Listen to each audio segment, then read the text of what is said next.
Striker winger আমরা দেখতে পাচ্ছি তাদের দুটো খেলোয়াড়দের এই যে যারা আছেন মঞ্চের নিচে দাঁড়ায় আছেন, যারা খেলা শুরু মঞ্চের পিছনে যারা দাঁড়ায় আছেন দয়া করে খেলার পিছনে যাবেন। আপনাদেরকে বলছি, আপনাদের দৃষ্টি আকর্ষণ করে বলছি, যেহেতু ফ্যানের ব্যবস্থা নাই, পিছন থেকে একটু বাতাস আসতে দিবেন।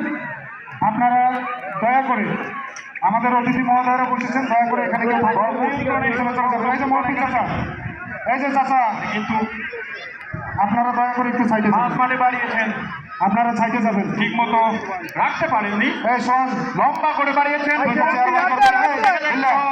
চেষ্টা করছেন বল থেকে নিয়ন্ত্রণে নেওয়ার জন্য। এই তামিম বেটা, এই তামিম বেটা, তোমার চেয়ারটা উঠো তো, চেয়ারটা ছাড়ো, চেয়ারটা থেকে উঠো, সজল বেটা বসেন, দয়া করে পিছনটা খালি করবেন। প্রথমার্ধের খেলার 1 মিনিটের খেলা চলছে, মানে কিন্তু উঁচু করে বাড়িয়েছেন বাম প্রান্তে, সুন্দর একটি হেড আমরা দেখতে পেলাম 8 নম্বর জার্সি পরিহিত খেলোয়াড় বাউরা ফুটবল একাডেমির অনুকূলে। এবারে কিন্তু ঠিক মতো নিয়ন্ত্রণে রাখতে পারেননি, আক্রমণ এবং নিয়ন্ত্রণ রাখতে পারেননি,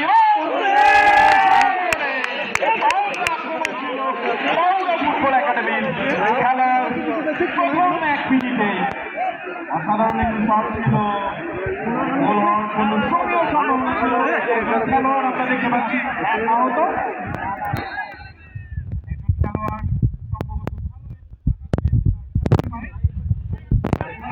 মন্ডলী খেলা কিন্তু জমে উঠেছে। বাউরা ফুটবল একাডেমি বনাম কেপিএস খেলা খগরহাটের দুই দলের মধ্যকার মাঝে খেলার 2 মিনিট অতিবাহিত হয়েছে এবং একজন খেলোয়াড় আমরা দেখতে পাচ্ছি মাঠে আঘাত মনে হচ্ছে ভালোই, আমাদের মেডিকেল স্টাফের দৃষ্টি আকর্ষণ করছি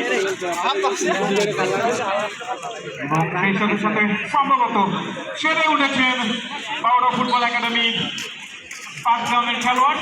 আবারও রেফারির বাঁশির সাথে খেলা শুরু, ঠিক মতো দিতে পারেননি, এবারও আক্রমণে বাউরা ফুটবল একাডেমি, এবারও কিন্তু বল নিজের নিয়ন্ত্রণে রাখতে পারেননি 13 নম্বর জার্সি পরিহিত খেলোয়াড়ের কাছ থেকে 3 নম্বরের কাছ থেকে কিন্তু সুন্দর করে ডান প্রান্ত বাড়িয়ে দিয়েছেন বাবা দিয়ে, মানে বল নিয়ন্ত্রণে শুধুমাত্র খেলা